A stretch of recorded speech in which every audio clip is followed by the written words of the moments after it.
Welcome to the Jboy Show, hosted by Jake Crain, the fastest growing sports show in the nation. I'm Coach Hugh Freeze. This is Super Bowl champion Brandon Graham. Hey, this is DJ Shockley, and you're watching. And thanks for watching the Jboy Show. Hello, everybody. Thanks for hopping in again with us. Got another great episode, trying to keep you up on the current events as they happen. And we know it's always a moving target. Excited to bring our guest on, a guy we've had on many times.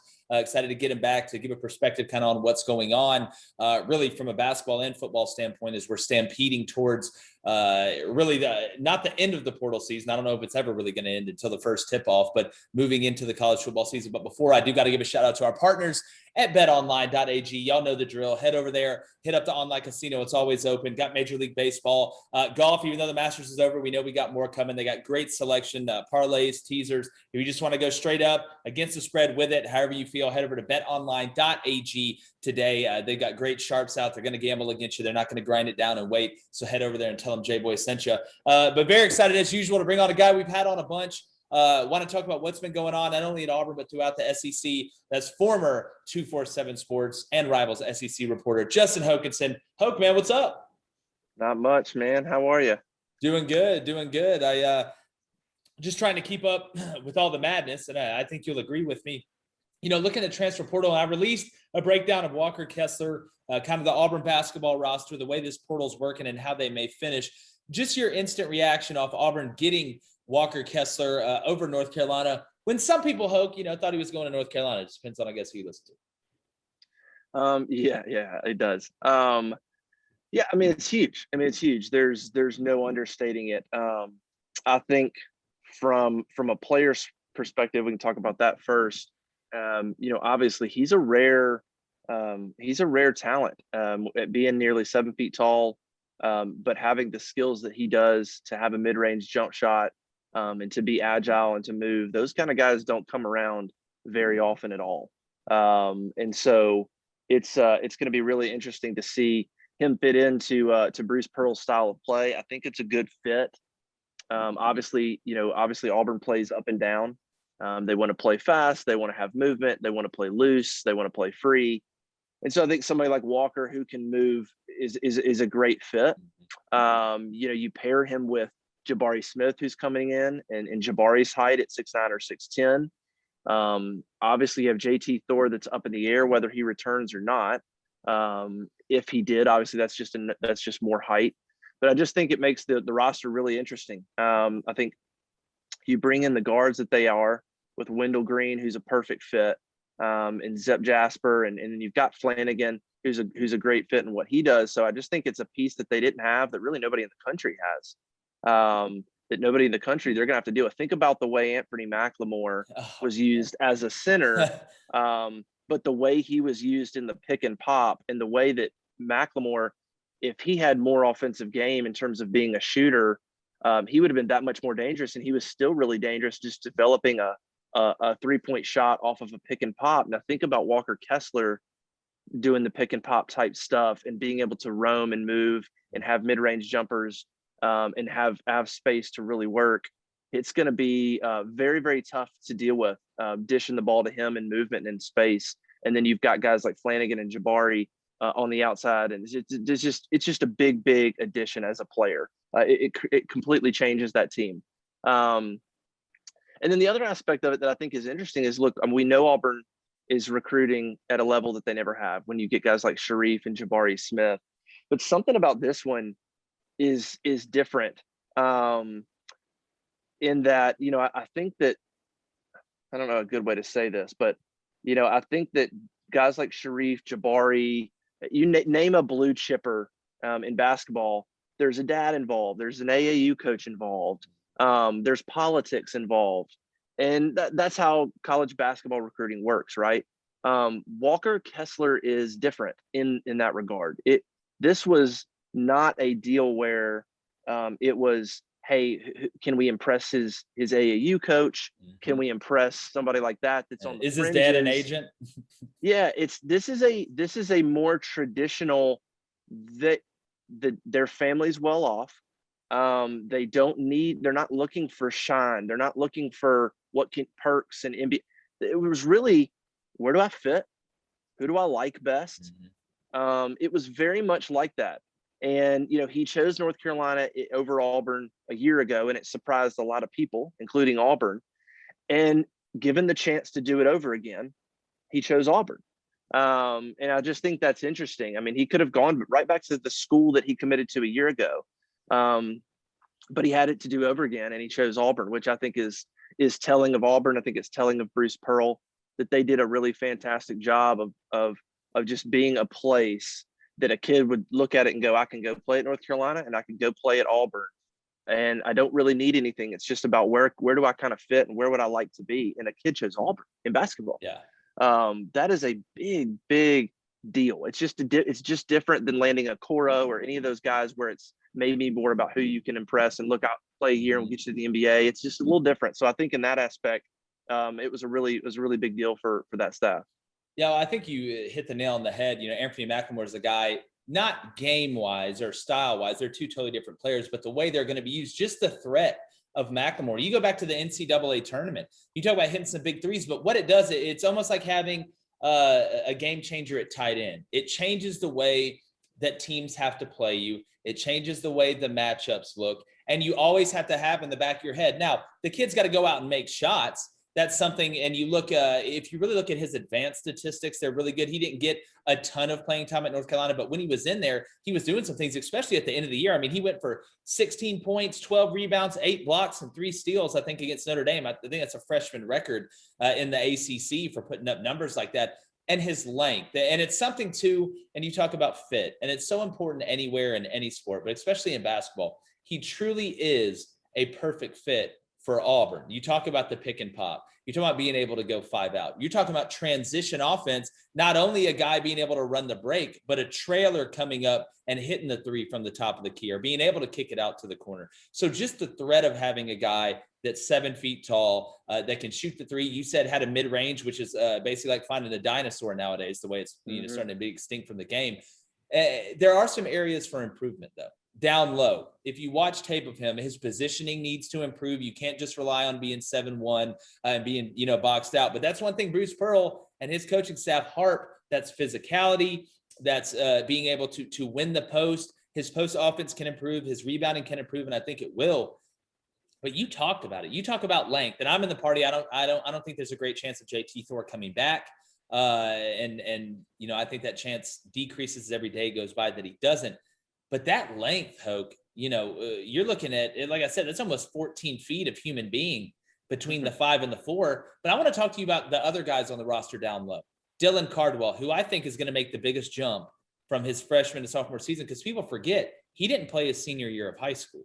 So really last year, you talk about being thrown into the fire. He got thrown into the furnace or thrown into the cremator, basically. It was so hot. And I think he has a chance to be a better player than Austin Wiley. I think he's more athletic. And I think he can learn from a guy like Walker Kessler, and that will do nothing but push him. But then you look at stretch, and I think, pun intended, it's going to be a stretch for him to ever see the court now, because I think Cardwell is a better player for him. I wouldn't be surprised to see him leave the roster. But how do you think that Walker Kessler fits in that rotation between the 4 and the 5? Because what it's looking like to me is you got Jabari at the 4, Walker at the 5, Cardwell backing him up, Jalen Williams being able to come in and play the 4. I think that's where him being kind of a swing guy down low and having him as the first guy off the bench, I don't see why he couldn't win 6th man of the year next year. No, you gotta like the prospects of Jalen Williams and Dylan Cardwell off the bench. Cardwell obviously is a super high energy guy and a hard worker. I am curious to see the jump he makes. I'm kind of show me on Dylan Cardwell. Oh, I agree. You got to do it. You got to do it. I'm probably not as high as some others. I mean, I guess the potential's there.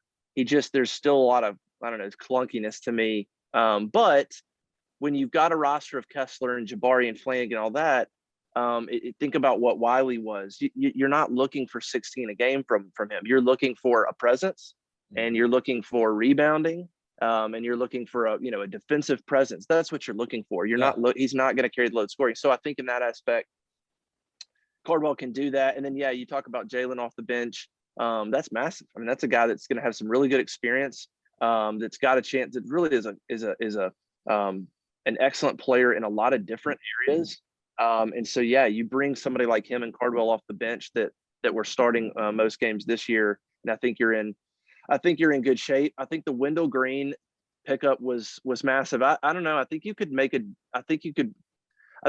the argument on which was more important, Wendell Green or Walker Kessler. And I don't know that I really don't know that I would completely disagree with you if you made the case for Wendell Green, just because we know how important a point guard is for this roster, whether it's Jared Harper, whether it's Javon McCormick.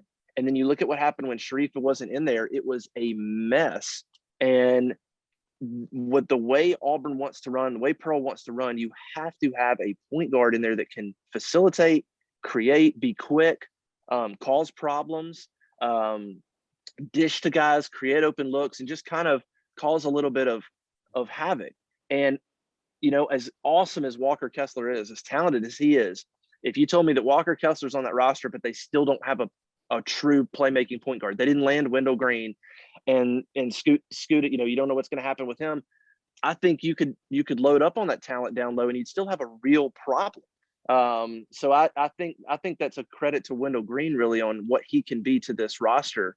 And you know, him and Kessler landing those two guys with what they already have was really literally two pieces they didn't have. If you think about Auburn's roster, they didn't have that point guard and they didn't have a player like Kessler. So they add two guys that they didn't have onto everybody coming back. And I think now the question is, and I know everybody's pumped and everybody's excited, and I get that, but I think you still now have to look at this roster and say, the one negative I would look at it and say, let's say Kessler starts. Let's say you got Jabari. Let's say you got Wendell Green. Well, now you're still talking about three new starters potentially, maybe more. I don't know. But I mean, you're talking about three new starters onto a team that didn't play good defense, that wasn't cohesive in a lot of ways, that didn't know how to finish games, that would have these lulls and lose big leads. They need growth, maturity, toughness. And that's going to be still a big hurdle for a team that's now bringing in a bunch of new guys. There's going to be a bunch of new starters. And so, yes, is the talent upgraded? Yep. Do they have a roster that can win an SEC championship? Yes. But the one thing that you don't know, and you won't know until you start to see it on the court, is, are they together on defense? Is their basketball IQ raised? Is it raised with the experience? And those are the things that we don't know, that I'm still going to, you know, kind of be on the lookout for. If you brought this whole roster back, that'd be one thing. But the fact that you're now going to implement more new guys in, I think that's also a big challenge. Yeah, I mean, it is. And I would counter by saying, while it is that, at least you're going to get Kessler early, and he has experience at the college level. Playing in the ACC, he understands. Already has a good rapport with Bruce Pearl, recruited him the first time, know the family. You look at a guy like Jabari Smith, who I believe is going to report in May, late May, get to Auburn. And we all know how talented he is. I don't think the transition for him, it's going to be harder defensively, in my opinion, for him than offensively. And again, increasing his flexibility, increasing his strength will do nothing but help that. But also, too, Wendell Green with experience. Now, they haven't played together and played under the system, and I understand that. But the style of play, I think, that Bruce plays, you know, Auburn runs some sets. But to me, that they're not, you know, you're methodical, UCLA, you know, we're going to sit here and run horns and do all this different type of stuff. I think they want to run, but that takes chemistry as well. And hopefully we're back to normal from a preparation standpoint now that the pandemic. So I think that hurt a lot of people last year across the board. That's true. That's true. And being able to get those guys. But before we go any further, because I want to talk about Wendell Green, I want to talk about Zep Jasper, a guy we haven't talked about, because Auburn needs another guard. They need to finish this with another guard. There's some options out there, and I want to get in that. But I do want to shout out our newest sponsor, and this is a great one. I know everybody pretty much loves to fish, so we thought, why not get the top fishing subscription, premium content, the best bait you can find. That's monsterbass.com. monsterbass.com. They're called that for a reason. Decided to hop on the train. We're excited to have them. If you go to monsterbass.com right now and use the promo code JBOY10, that's JBOY10, you get $10 off your first fishing box. What they give you, they're like your own personal fishing guide. That's really what they are. Wherever you're at, they know the areas, they know the honey holes, they know the bait that you need to use to be on the top of your game. We know how fish are. We know how the weather changes. Why not have a cheat code almost to be able to catch the big bass, regardless of what you're fishing for? They do an unbelievable job. That's monsterbass.com. Use the promo code JBOY10, JBOY10, and you save $10 off your first box. Great product there. Unbelievable. I use them personally. They're fantastic. So head over there and check them out. Use that promo code. Be smart. Save money. We know the way the economy is. But back to Hoke. Great conversation here. I want to talk about Wendell Green. when I watch him play, I get that bulldog point guard vibe from him. Now, that not saying he's going to go in there and try and put up a ton of shots. I think they chose him over Xavier Pinson. I think Auburn and Arkansas both backed off Xavier Pinson a little bit. And there's a main reason here. Outside of the fact that Wendell Green's a good player, he's a good facilitator. Like you said, it's a perfect fit. It really is a perfect fit. To me, he has a better offensive game than Javon McCormick. They play that somewhat of a same style, but his range from the three-point areas is a lot better. And his ability to take over games, I think, a little bit more and at least have a threat of driving, because we know they love the driving kick. We know how important that is. But you could have this guy for 2-3 years at the end of the day, which is massive, because Xavier Pinson is going to be at LSU for 1 year. 1 year max. This way, you're not going to have turnover, because I don't think he's going to leave early to go pro. And that's why, too, I believe in Cardwell will end up being better than Wiley, because I think he's going to be here for as long as Austin Wiley is. And again, you look at Austin Wiley, as good as he was, not in the NBA right now. Like you said, he was a presence down low. I think Cardwell's athleticism, he's got to learn how to catch the ball, though. And that's one thing I think that separates Walker Kessler. And I know I'm jumping around, but talk about Wendell Green and then talk to me about Zep Jasper, because I love the College of Charleston transfer, not just because of his offense, not because he's able to slash and dash, but man, he's a hell of an on-ball defender. And you talk about defense, not only out of sets against other teams, but in transition. So talk about Wendell and talk about Zep. Yeah, I think that's the key on a guy like Jasper is his ability to play defense. And I hope that he comes in and his abilities and his toughness in that area translate to the rest of the team. I think there's so much potential for this team to play defense. Alan Flanagan is a good defender. Like, there's so much potential there. Jalen Williams, obviously what Kessler and what Jabari could be. I mean, when you're athletic and you're long, which is what this team's going to be, the ability to be a great defense is there. You just then have to become cohesive, know when to communicate properly and things like that, and not allow open shots. And a lot of that happened last year, where just a split second of being late on a communication cost you good positioning. But you think about the athletic ability and the length, man. I mean, once you've got that, the ability to play awesome defense is there. And so hopefully a guy like Jasper can come in and bring the attitude, bring the toughness, and bring just kind of a different vibe to those guys. And then, I would agree with you on Wendell in terms of kind of a bulldog style. I would agree with you. And I 100% agree with you on Pinson. And it's easy to say now because Pinson committed to LSU, but I hinted at it on Twitter. I didn't want to full on say, I said, I don't know what I think about Xavier Pinson, basically, is what I said. And it was my way of saying, I'm not sure. Is he a good player? Yes. But I really was never sold that was going to be a good thing for Auburn. As good as he was, man, I didn't think that's what they needed. Hoke. He wants to score. Yeah. And I don't want to mean that as a knock against him, but he's going to be there for 1 year and he's trying to go to the league. So I think that affects chemistry. Yeah. And that's exactly, I looked at him like a hired hitman. I didn't think that's what this team needed. This team needs other things. They need intangibles. They need some other things. And it's not a guy coming in like Pinson that wants to run the show and score 20 a game. So I'm glad that didn't work out. I'm glad that Auburn went a different direction. I'm glad that things happened the way they did.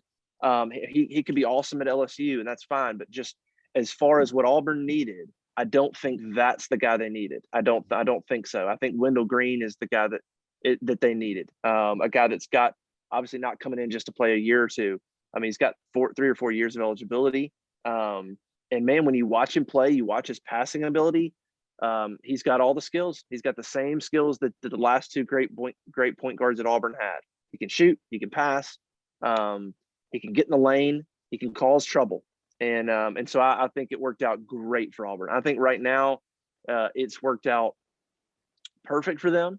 We'll see if they add, who else they can add. There's some big, obviously big high school names. But I think so far the 3 guys they've landed are perfect for what they need from a talent, maturity, defense, fit standpoint. I think they check all the boxes of what they've added so far in terms of what they needed to compete for a championship next year.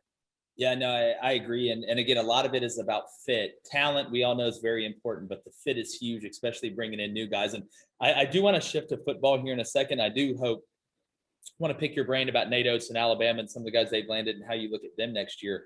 But right now, give me your starting five. And let me do this. Let me not put the cart before the horse.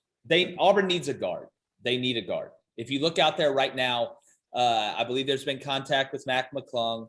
Ty Washington's a guy that Auburn's offered. Baylor and Kentucky just offered.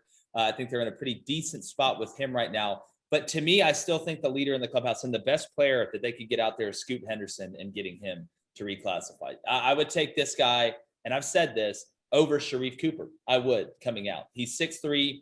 I think he has a better offensive game. He's a better shooter. He can finish at the rim better. He's bigger, as I mentioned. Now, his defense is something that's got to improve, but let's not act like Shareef Cooper was a lockdown defender. But he was smart enough to be able to use his size and his body, drawing charges. Positioning was decent. Right now, just from what you're hearing and where you think Auburn's going to go, out of those guys that I've listed, and again, more guys can pop up. I've actually heard that Auburn may have turned a little bit of focus on the Rocket Watts, the Michigan State point guard transfer, with the great, you talk about an all-name team. I mean, it's getting ridiculous now. But how do you see Auburn finishing at that guard spot? Because when I'm looking at this starting five, and I want to ask you that, they got to get another point guard. Zeb Jasper is not going to be able to start at the 2 and then go run the backup 1. He can't play the whole game. And asking Trey Alexander to go play the point as a true freshman when he's truly a 2, even though he did in high school, that's not his cup of tea. And I think that kid's going to make people not forget about Justin Powell, but will be a nice kind of parlay after the Justin Powell Days of Our Lives fiasco that went down. So what do you kind of think about the guys that are left out there at guard?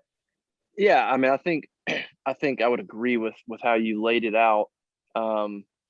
They definitely need somebody else that can bring the ball up the court, or you're going to run into obviously a problem of, okay, now we've got to move a 2 over to a 1, so he's tired. Last year, no Jamal Johnson. No. Right, or then you've got Flanagan that had a little bit of experience, but we saw that's not what needs to be happening with Alan Flanagan. So yeah, I think you hit it. They need another guard that can spell, that could come in and run the point, where you don't have to move Flanagan and you potentially don't have to move Jasper out of those roles.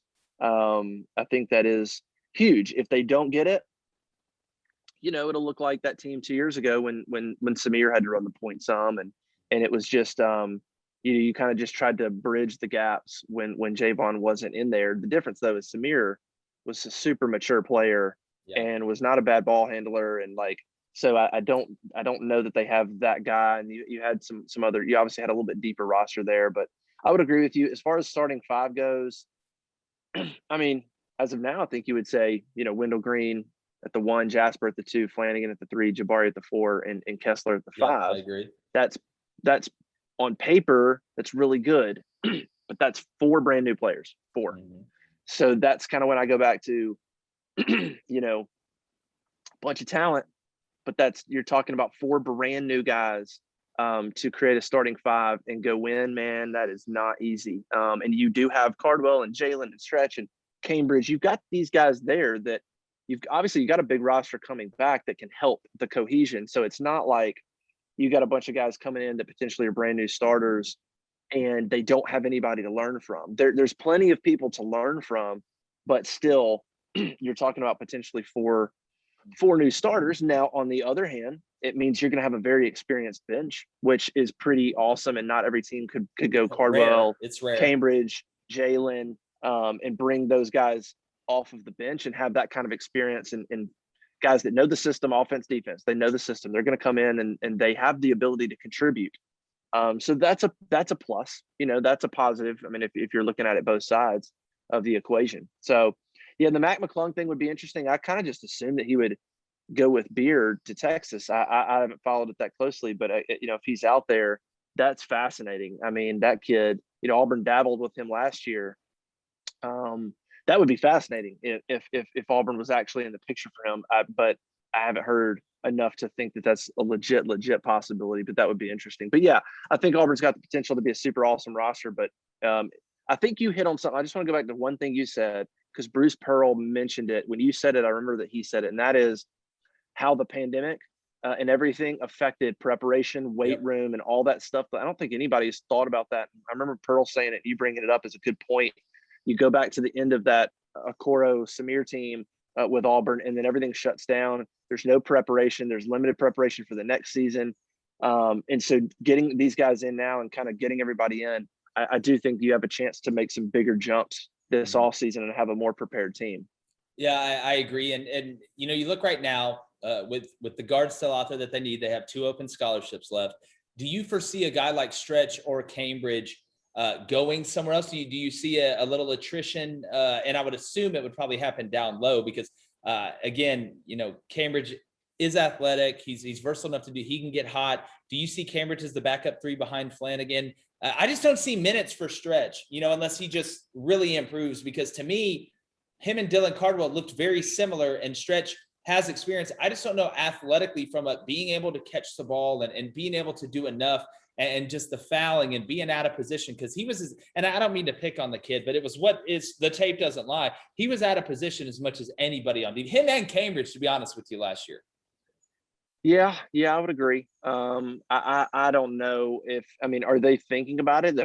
I think we'd be naive to not think that in their head, are they going, shit, am I going to get any minutes next year? So, are they going to go anywhere? I don't know. I think back to Cambridge when Shareef came on. Cambridge is one of those guys that was like, I'll go to the bench, and I think he's a good team guy, and I think there's still a role for him as an athlete. I think he's a great fit at Auburn. I think he's smart. He'll say, man, I'm athletic and I get to use that here. I get to be athletic, and I get to shoot, even though my shot is pretty terrible. They let me shoot. So I think it would be a mistake for him to go. And I hope he stays because there's a role for him. Stretch, I think you're right. I don't know where he fits into this team with Kessler and Jabari and Cardwell and just the guys down low, but especially Kessler and Cardwell. Is there a place for him? Sure. You never know when somebody gets hurt or you need minutes or, whatever it is. But yeah, I would think his minutes are going to go to 6 or 7 a game, maybe. Yeah. It's going to go down that low, but Stretch is an awesome teammate. He's a fun-loving guy. I think he loves being at Auburn. I could easily see him just enjoying being a part of the program, but he could leave. But I think that energy also creates the issues that you brought up, and that's being out of position. He's just kind of all over the place, and that's good. Sometimes I love the energy, but it does create a guy that's just kind of out of control. It looks like a lot. Yeah, I agree. And if you want to be in control of your shoe game, you need to head over to ebay.com/sneakers today. They've got an unbelievable assortment, old sneakers, new sneakers. However you get down, head over to ebay.com/sneakers today. A whole team full of authenticators is going to make sure it's exactly what you ordered and get there in a timely manner. We all know how good eBay is. No games, no gimmicks. So head over to ebay.com/sneakers today and tell them that Jboy sent you. But Hoke, as we're kind of winding down here with Justin Hokanson, former SEC reporter for Rivals and 247 Sports, now a member of the Avengers, doing really well out there. But Hoke, I do, before we get to football, and I don't want to be too long, Alabama's done a good job in the portal as well. You look at Noah Gurley, some of the pieces that they've added, because they're losing a lot. And you're losing some guys that Avery Johnson saw. You look at John Petty, who I think, is John Petty leaving? Is he leaving now in his 9th year of eligibility? Just somebody tell me if I'm wrong. I feel like he's been there. I feel like he played with Petway. That's how long I feel like he's been there. But, when I look at this rivalry, it's crazy that it's A-Day, which we're going to get into in a second, is this weekend. And we're talking about Auburn and Alabama basketball. If that doesn't tell you the change that has been made in the state of Alabama and really in the SEC in general, but talk about what you've seen from Alabama. They returned Primo. Don't know what Jelly Fam's going to do right now, Javon Quinterly. But they got some new guys. I think Medacchio is going to need a year down low. The guy that they've signed, most guys normally do. But I really believe that this rivalry is starting to heat up. Yeah, no doubt. I think I saw John Rothstein tweet, about Auburn and Alabama recruiting in basketball being 2 of the better programs in the league, and it's true. Forget Auburn's record this year. We're talking about just kind of health of the program.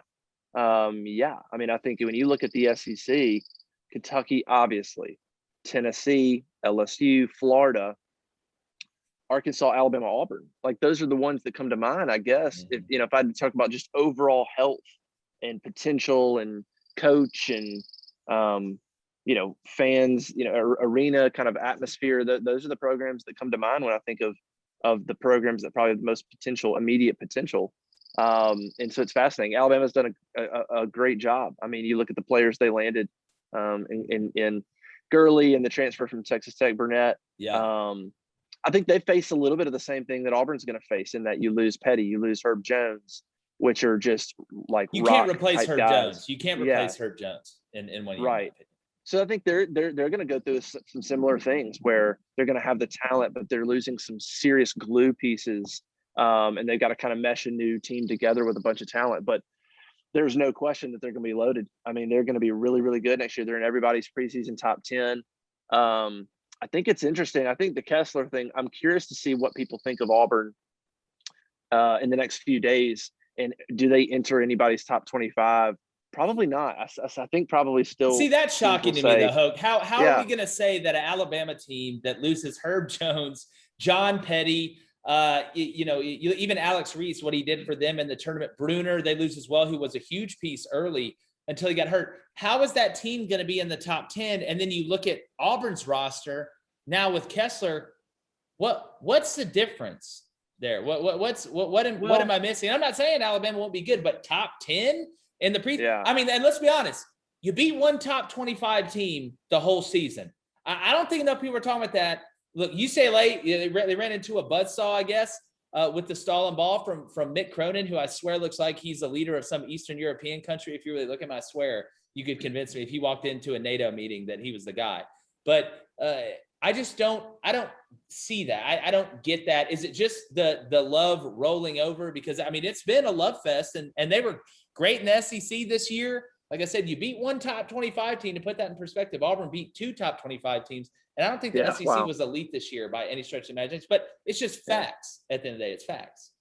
Yeah. I would say, look, if Quinterly would return and Shackelford, is he coming back? I believe Shackelford's coming back. Those are two big pieces, and I understand that. But Herb Jones was what made that team go at the end of the day, to me, defensively. And look at when he was out. Yeah, and look at some of the I guess it might have been, was it the UCLA game that he went out super early? Yeah, got two fouls really early. Yeah, really early. So I'm with you. I definitely think there's a lot of love going on for Nate Oates right now. There's a lot of love for what he's doing at that program. I think maybe they're looking at it and saying Quinterly and Shackelford are exciting guards, and that's important to bring guards back. Mm-hmm. I also wonder when you're looking at, let's say, Alabama and Auburn, saying why is Alabama top 10? And even with Kessler, I think Auburn will be lucky to get in people's top 25 preseason. I think the other thing though is I think Shareef sucked up all of the oxygen last year with the team. If Shareef wasn't on the team, nobody would have talked about Auburn last year. He sucked up so much oxygen that now that he's leaving, I think people on the outside are going, well, Shareef left, and he was really the only reason they won some games. Yeah. And so they're just a complete rebuilding project. And maybe they didn't pay enough attention to the progress that Alan Flanagan made. And you look at Wendell Green, Eastern Kentucky transfer. Well, I mean, maybe they haven't paid enough attention to that guy, and people like Xavier Pinson are getting all the attention. And yet I think Wendell Green's a better pickup and will be better for Auburn. And so I just think there's a few things that from like a glamour perspective probably aren't sexy about getting an Eastern Kentucky transfer and you lose Shareef and that kind of thing. And so I just wonder if they're not getting the same accolades. And it's also kind of interesting that Jabari Smith, Jabari Smith is absolutely one of the best players in the country, could be a one and done. And I still feel like he's being talked about and underplayed. It's amazing, and underrated. He's ranked higher than Shareef. Yeah. He's ranked higher than Zion Williamson was coming out of high school. But nobody really wants to talk about it. I had Paul Biancardi on here, and it was a glowing review. You'd have thought Thanos just signed with Auburn. And you talk about Shareef Cooper and all this stuff. Jabari Smith is 6. Jabari Smith will have a bigger impact on Auburn than Shareef Cooper ever did, in my opinion. And I think he's going to be a one and done. I think he has a chance to be the first pick in the draft. But I do want to move on to football here. We've got the 8A games coming on this Saturday, some of them. Number one, your thoughts of Brian Harsin and Auburn so far. It's kind of a different flavor, a little more accountability, a little more boot camp style, which I like and I think, works. Your thoughts on him so far, and really the Auburn offense. The personnel really hasn't changed up front, man. I'm gonna be honest with you, that the personnel they got on the offensive line worries me, especially at tackle. Yeah, that's a concern. I mean, it just is. It's just gonna be an issue. They're just not gonna be a great unit. We'll see what they can put together for the season. I mean, everything I've seen, I think you got to be I think you got to be happy with some of the quotes and some of the things that you're hearing from the players and from Harsin, particular about accountability. That's kind of every time you have a coaching turnover, it's always interesting to hear what the players say. And it can be telling. And so when you hear guys say stuff like talk about accountability and it being like a different thing, that's alarming. It's good now because that's the staff there, but it's also like when you hear guys talk about and make comments that seem to say accountability was sometimes lacking in the past, that's not great. And so I think I like what I hear. I tell you what, he said something the other day that actually is one of the smartest things that I've heard from a coach. And just from a leadership perspective, I think it was incredible insight into the coach and the person that Brian Harsin is. And what he said was, he goes, I'm kind of tired of seeing the guys make the same mistakes. And he said, I'm kind of tired of seeing the guys make the same mistakes again. I want to see new mistakes. I can honestly say I'm not sure I've heard that phrase used from a head coach. I'm sure it has. I'm not saying he invented it, but it was a very interesting comment for me, an insightful comment for me. And that alone makes me think a lot of Brian Harsin in terms of how he leads, in terms of how he's viewing this team and saying, hey, mistakes are fine, but we need to move on from those mistakes and start making new ones so we can learn off the new ones. I just thought that was a fascinating way to look at the development of a team in terms of making mistakes and not saying, well, they're new, we're going to make mistakes, but say, hey, mistakes are fine, but I want to make new ones. So we're going somewhere. Progress. And for him to say, I feel like we're stuck in making the same mistake. I just thought it was a really insightful comment. And I really like what I hear from Brian Harsin in terms of how he is trying to set a culture and how he's trying to lead. And so, yeah, I think all that stuff's going to be good. I just think there's some talent issues that they're going to have to deal with this year. Offensive line being one. The Pegues move has got everybody buzzing, is interesting. But, will that help? Pegues moving to defensive line, what kind of difference will that make in the end? I don't know. I mean, I think offensive line, to me, we could just talk about the offensive line and that's it. And just the development of that unit is going to depend, is going to be huge in terms of how good they are, or how big a year he could have in his first year. Yeah, and I think Harsin gets it. And look, you can't go 3D print a tackle. I am going to be very interested to see once this rule passes about the one-time transfer or whatever, once this FCS season gets done, because there's a couple tackles out there, and Auburn needs bodies. They need bodies at tackle. They've got 5 junior tackles on the roster right now. Not Brian Harsin's fault. That's an absolute disaster. You never want to do that. Kind of shows you talk about accountability. I mean, when you're having to talk guys into showing up on time for meetings, you're never going to win a championship. You're just not, regardless of how talented you are, especially when the way things get operated other places like Alabama and Georgia, because that's the stuff that really matters. The way you live off the field translates to on the field. And speaking of mistakes, if you don't go to sundayscaries.com and use the Jboy promo code and save 25% off, you're making a mistake. The best CBD company out there, whether you want gummies, drops, however you get down, go to sundayscaries.com, use that Jboy promo code, and you save 25% off. That's JBOY. I know I'm throwing a lot at you, today, you guys, let me get that out. But make sure you head over to sundayscaries.com. Hoke, it's great stuff, man. Got to get you back on soon. Excited to see how this rolls out throughout the SEC as we try to get back to some sense of normalcy. Can you tell everybody where they can find you on social media, Twitter, everywhere? Because you're a great follow, man. Always pumping out great stuff and stuff that you really think, which to me makes all the difference. Yeah, it's @_J Hokanson. So J and then my last name Hokanson. So yeah, we try to have fun with it, man. I'm in this Game of Thrones thing. I know you saw that. Oh yeah, yeah. Welcome to the fam. Welcome to the fam. Yeah, I know. Just want to I try to stay ahead of the times, but I'm through season 6. It's fascinating. It's awesome. I'm really sad that I'm going to go through it so quickly, but it's pretty awesome to sit here and look at it and do it through like just literally in like a month and a half. I'm going to watch the whole thing. It's pretty awesome. So anyway, I know you kind of had a comment about that, but I'm loving it. I'm loving it. Dude, that's great. Like I said, welcome to the team. We can have many great conversations about that. It is the ultimate binge watch. And I hope, I know there's probably going to be spinoffs if there's not already one, that they somehow find a way to keep going, even though they tend to lose their luster. People stop finding stuff to write about. Then after about season 4 or 5, it turns into a disaster, but they've somehow avoided that.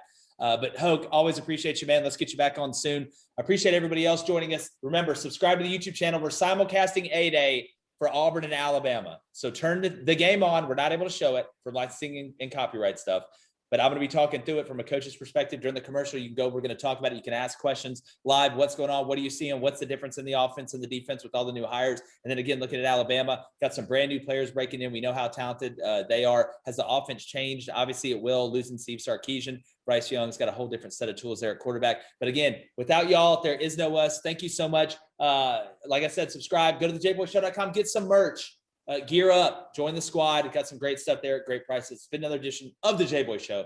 And Jboy's gone. The Jboy Show is produced by David Cohn, Technical Director Dave Hammock, Creative Director David Culbertson, Audio Engineer Feyzan Shareef, Production Assistants Blaine Crain and Kyle Orr, Executive Producers Jake Crain, Vince Thompson, Steve Chamberlain, and David Cohn. Please subscribe to our YouTube channel and visit our website, thejboyshow.com, for updates regarding our newest apparel and merch designs. Win the water cooler with the Jboy Show.